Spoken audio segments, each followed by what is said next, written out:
যুদ্ধবিরতি দেওয়ার পর ফিলিস্তিনি গাজাবাসী ফিলিস্তিনবাসী কত দিন আশা করছিল যে এই রমজানটা কত সুন্দর করে পালন করবো, এই ঈদটা কি সুন্দর করে পালন করবো, সুস্থভাবে পালন করবো।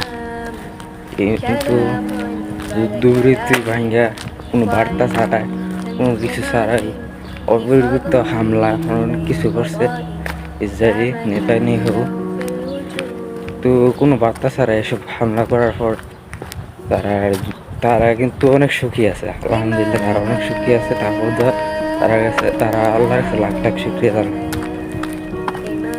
এটাই তো মুসলমান।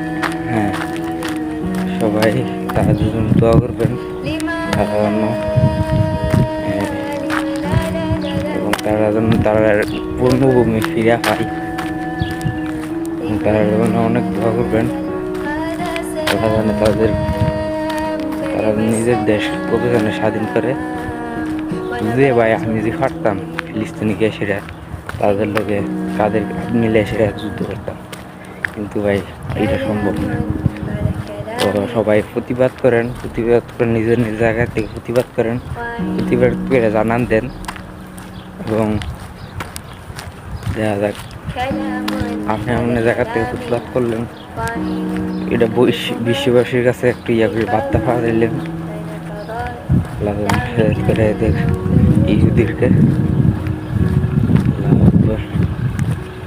সবাইকে ঈদ মোবারক। সামনে ঈদ হইতেছে, কিন্তু আমরা সুইভাবে পালন করলে আমরা ভাগের তাই বিলাসী হতে পারবে, অনেক কিছু করতে পারি। তো ফিলিস্তিনিরা করতে পারতাম, রমজানটা সুন্দর করে পালন করতে পারতেছে না এবং ঈদরা তারা কারো কাছে বিচার না দিল, সব কিছু আল্লাহর কাছে বিচার।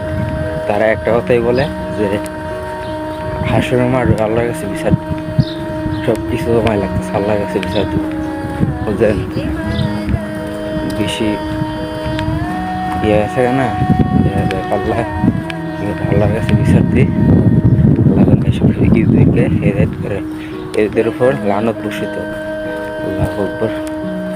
আল্লাহ হাফেজ, সবাই ভালো থাকবেন, সবাই ঈদ মুবারক। আল্লাহ হাফেজ, বাই বাই।